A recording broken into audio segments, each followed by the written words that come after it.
Welcome to Future Economies Start with Youth, the podcast. My name is Kevin Palm, and today we're going to talk about the power of young employee networks and retaining young people in jobs. Today, I have three incredible women with me who are going to discuss the importance of young employee networks and how we can implement them in our own organizations. With me today are Emily De Haas, member of Young Ronstadt Network in the Netherlands, Nathalie Ayoub, Minati Project Manager at Salilum in Jordan, and also Goodness Oluchi Obijuru, a youth champion in Nigeria who has carried out research on young employee networks.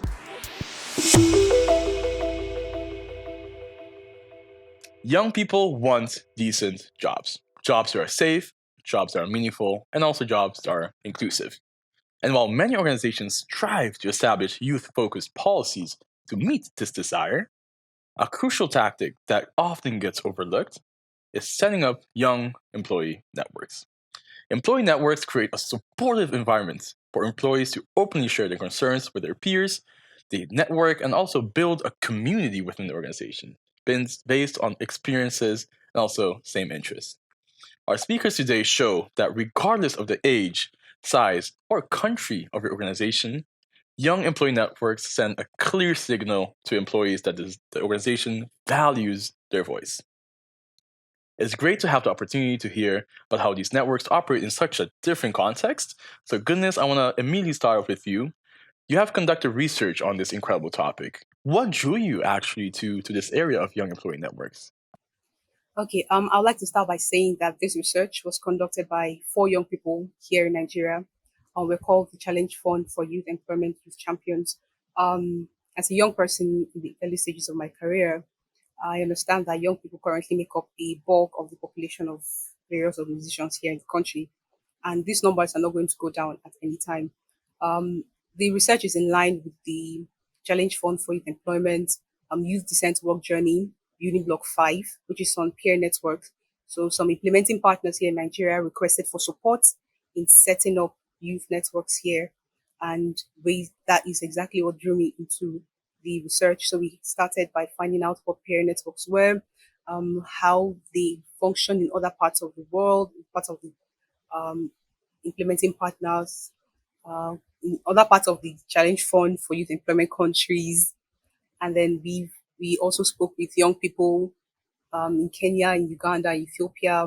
We spoke with implementing partners in Jordan, in Egypt, and other stakeholders to get their input into the document. And at the end of the day, we're able to come out with a guidance document. Now, the document is a very generic document that would help implementing partners to set up youth networks here in Nigeria. And we're hoping that we're able to also have these documents used by other countries outside the country as well. So that is exactly what drew me and the other youth champions into this research. Okay, that's very interesting to hear. Now, Emily, as a member of the Young Randstad Network, you are in a truly great position to offer a perspective of a well established young employee network that supports a large multinational body of young employees. Can you tell us a bit more about this network? Yes, Kevin, I sure can. Thank you. I think with Young Randstad, we are an organization for everybody who works at Randstad, Tempo Team, Yacht, or Monsterboard and feels young. The network was started a bit over 10 years ago by a few very enthusiastic colleagues who wanted to connect people outside of the workplace by organizing events. And throughout the years, we became bigger and bigger and also more professionalized. And since 2017, our foundation is also registered at the Chamber of Commerce. Um, and as Young, we really stand for connection. So we are a large population with young people divided over the different labels. And by organizing events, we give them the opportunity to meet each other and also meet new people you would not meet in your daily work because you're not talking to them on a daily basis. And we organize events around the pillars knowledge, fun, and networking, and really with the aim to connect. Nowadays, we have over 500 members, and we are growing every day. And we send out monthly newsletters to everybody telling which events we will host, There's a lot of word of mouth advertising, and we're also mentioned in all the onboarding programs. And I think this is all coordinated by a young board that meets on structural basis to decide where are we going, what are we organizing, and how can we stay relevant. And a big support of our HR department as well. Yeah, that's really great to hear. 500 members is quite a large number. I think we can all learn from all your experiences. So thank you so much, Emily. And also with us here today is Natalie from Salelem, an edutech company within the country of Jordan. So Natalie, why do you think that young networks are so important for the organizations, but also the young employees themselves? Yeah, hi, Kevin. Thank you for hosting us. Hi, Emily, goodness, and thank you for allowing us to talk about such an important topic. The Young Employee Network personally means a lot to me because when I first started in my career, like in my early 20s, I was working for a company where everyone was much older than me. They were all in their suits, everyone was very professional. So, as a youth, I kept on feeling that I need to keep up with something. I wasn't comfortable, maybe enough to be myself. I had to always give them the impression that I'm very professional. And little did I know that back then, regardless how old you are, you can be a professional no matter what. You just have to be hardworking. And this is why when I came to Salalem, and basically surrounded by youth all the time, and to see that, my God, they are really hardworking. They want to move up their career ladder, and even if they show up to work in their hoodie, doesn't mean they're any less professional. So yes, I believe in the network very much. Okay, that's really good to hear. But what activities do you also organize as a youth network within Salelem? Now, basically, from what we believe is that usually you go to work, you spend like several hours, 9 to 5 every day. You actually end up spending more hours with your colleagues than you do with your own family members. So, the whole objective of this network at Salam is that we want to create more of a family atmosphere. Want everyone to feel that they are coming to a place where they belong.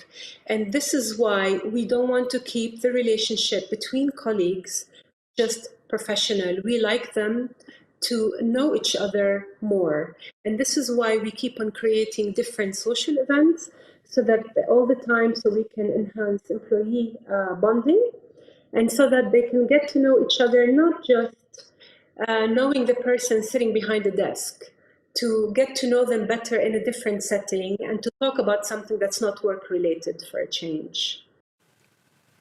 Yeah, that's really inspiring to hear, I must say. And goodness, I want to move back to the research you've conducted in the past about these networks. In your research, you give us examples of things that could be fixed. But can you give us now an example of a work setting issue that could have been prevented or improved by this sort of network? Okay. There here in Nigeria, there is one of the implementing partners called the Digital Marketing Skills Institute. What they do is that they bring young women and single mothers, and they train them on digital skills. But along the line, through data, they realized that they were having issues attracting and retaining these single mothers. So they had to find out what was wrong, and they realized that these young mothers had issues balancing work and their homes and their home runs and with children and everything. And so what the institute did, they actually did three things. One of which, the most important, is that they set up a peer network.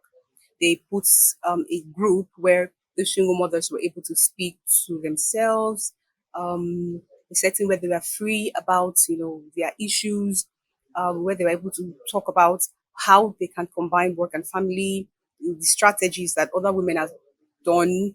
They even had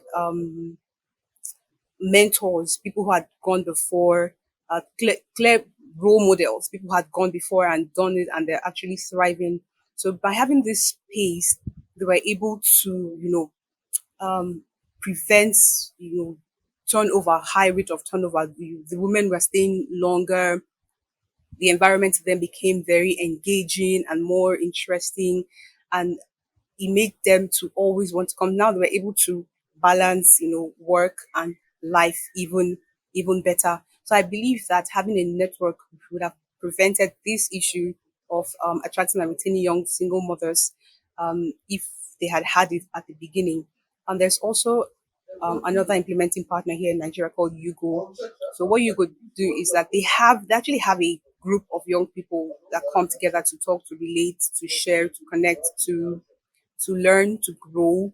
It actually had made Hugo to be a very amazing company here in Nigeria because they are thriving. The young people are seeing it as an environment where they can actually build a career in, and Hugo is also benefiting from these young people.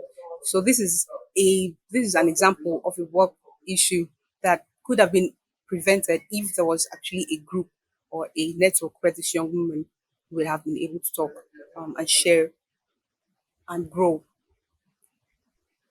Emily, have you also seen this happening? And also related to the same point, what are the ways inclusion is encouraged in such a broad network?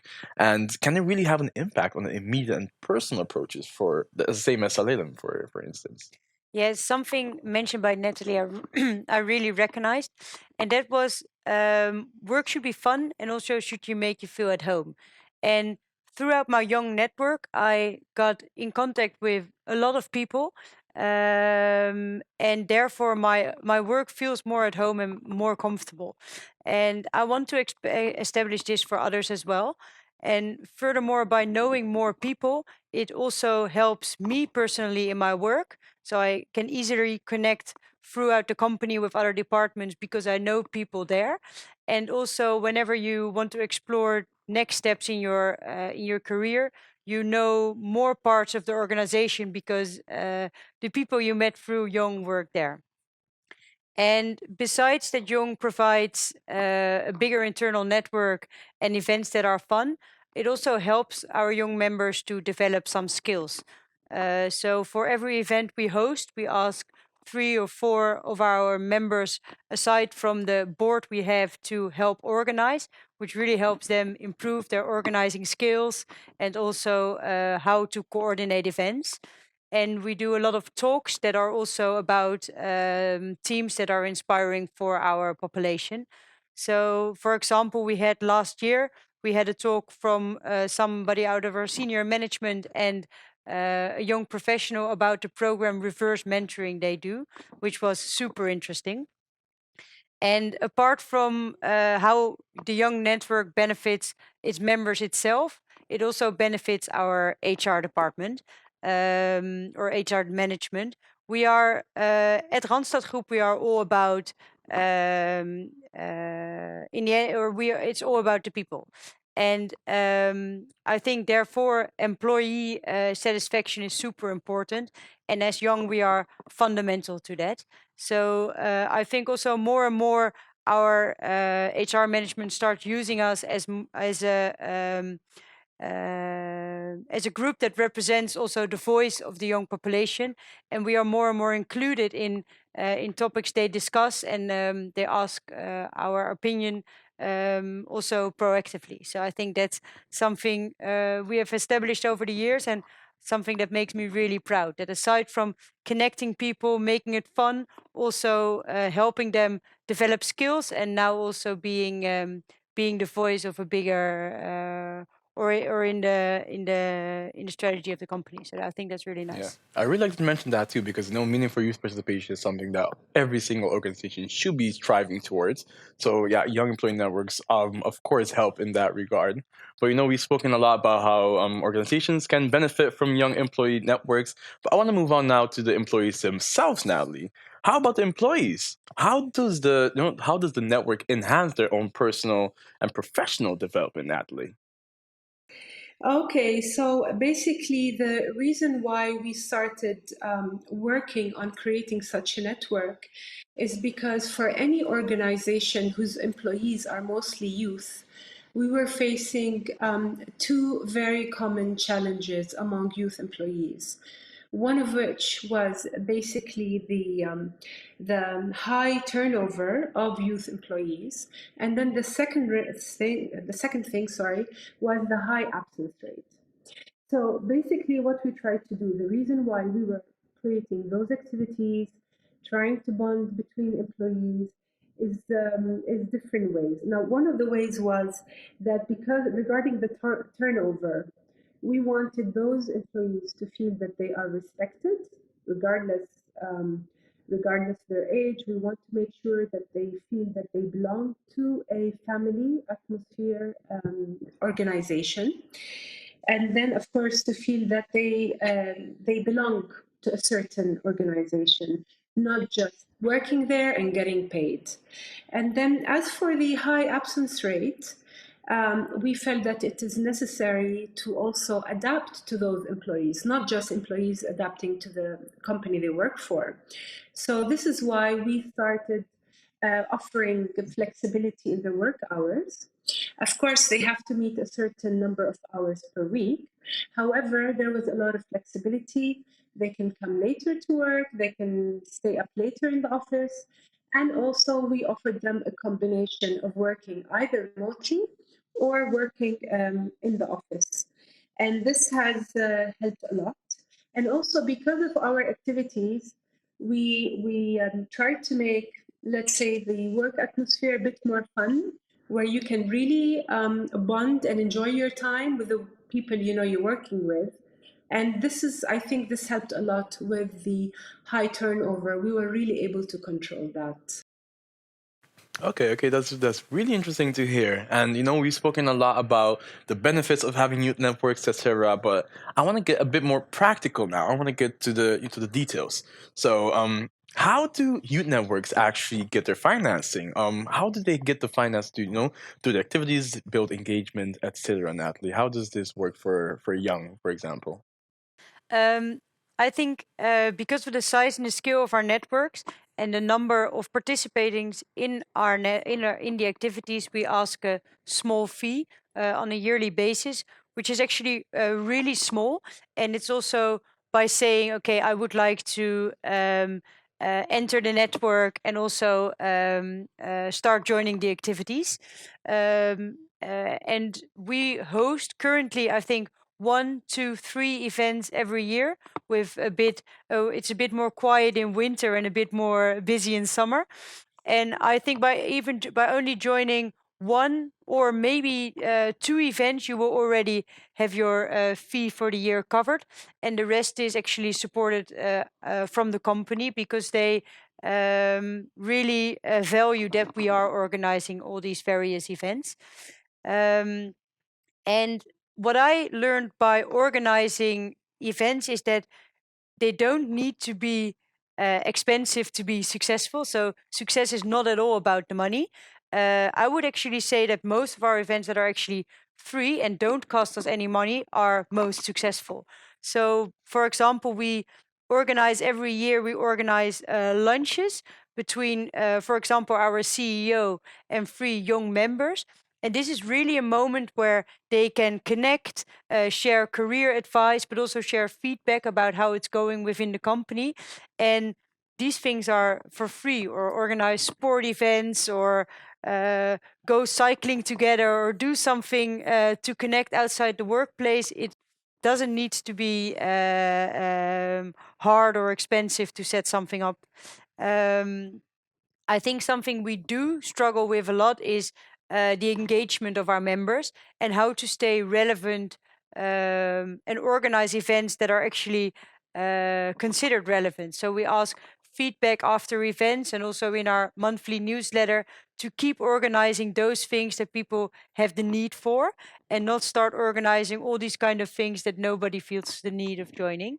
So I think that that's a continuous struggle, but really it's not about the money. It's really about the connection you made, and that's priceless, I think. Yeah, that's really nice to hear. And I like that we have people, I guess here with different contexts and experiences, because Natalie, you come from a smaller startup, and I want to ask you the same question again. Does more of this responsibility of covering the costs of the activities fall on the company because you're such a small startup, or how does this seem for you, Natalie? The number one rule we have is that we never ever charge our young employees for anything when it comes to arranging those activities. The reason for this is because we have young employees that come from different backgrounds. Some of them are maybe financially comfortable, they might be able to afford paying a fee, and some come from very vulnerable backgrounds that cannot afford anything. And we wanted to make sure that no one would be left out if we charge for anything. And this is why most of the activities, or let's say the social events that we arrange, actually don't cost much. They are very simple. For example, during working hours, because they just catch you by surprise. You get a message in the morning, and then during working hours, we find out that at 2 o'clock there's like a gathering going on. And when we go to the meeting room, we realize that today it's about playing board games, for example. Recently, they bought a football, so every now and then we get together and we just play football. Yes, in an office setting. So we try to arrange something that doesn't cost too much. And then many times when the weather is nice, which we are lucky with the nice weather in our country, when the weather is nice, usually on the weekends, Thursday night for us is like Friday night in Europe, for example. So Thursday night, we get a message, hey guys, when you're done with work at 5, there is a barbecue going on in the garden. So everyone gets together, we all grill together so that we, involve everyone. And occasionally, every now and then, we have like a 1 day mini retreat at the cottage, just so that we can get together, just eat together and have fun. But definitely nothing expensive and nothing fancy. No resorts required. That's really good to hear, and I think we can all agree here that across the board, the most impactful events do not require that much of a financial investment. And I think, as a young person myself, I can definitely see this happening. And I must say, Natalie, I would love to work in your organization because it sounds really great. I must say. Yeah, but Emily, I want to move now to you. Do you have any tips for our partners who are also seeking to set up a young employee network? What are your tips for them? Yeah, I think when I think about when you're starting a young network, I would really think about three tips, and that is find a group of enthusiastic people who would like to help you organize all these kind of things. As with Randstad, it started just with a small group of people enthusiastic enough to start. The second one would really be get internal support. So by getting internal support, it's also easier to carry out the plans you have. And the third one definitely is, and it's also related to the money aspect, don't think too big. Start small, really start about what you think you can do. And many of the events, people within the company are super enthusiastic to help, to host a talk, to join a lunch. And all these things you can do within the possibilities you have without making it too complicated. So thank you so much, Emily. And now the same question also goes to you, Natalie. Do you have any tips for our partners who are looking to set up their own young employee networks? Yes, definitely. What I can tell you is that please, if you're an employer and your employee happens to not show up in a suit, not have lots of wrinkles, and have worked like hardly 1-2 years, that doesn't mean they're not professional. Because sometimes we get such good ideas and such a fantastic commitment from our youngest employees. So please put faith in them and make them feel comfortable enough that they encourage them to share their ideas, share solutions, because after all, they have a millennial way of thinking. And there's something could be very simple idea, but my God, when they share it and they really feel comfortable to collaborate and share their ideas, you'll be pleasantly surprised. They could come up for some really good solutions that would last forever. So please have faith in those young employees. So yeah, this is very true. And as a young person myself, I know that young people are experts, are bringing these concerns to the table, but also thinking in solutions. So I'm really happy you said that. But Nadia, I also want to ask, how does your organization deal with these ideas, feedbacks, and issues that are raised by these young employees? Feedback. Well, feedback is very important from those employees. Their thoughts are valued. Their ideas could be very, very helpful, and they could come up with really great solutions. Sometimes the simplest ideas from the youngest members can be the right solution that we need to solve a challenge.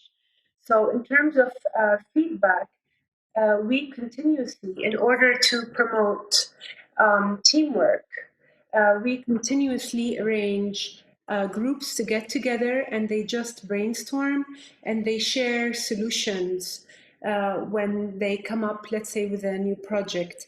For example, let's say they want to devise a new process for a certain project so that they can make sure that they can meet the targets for that project.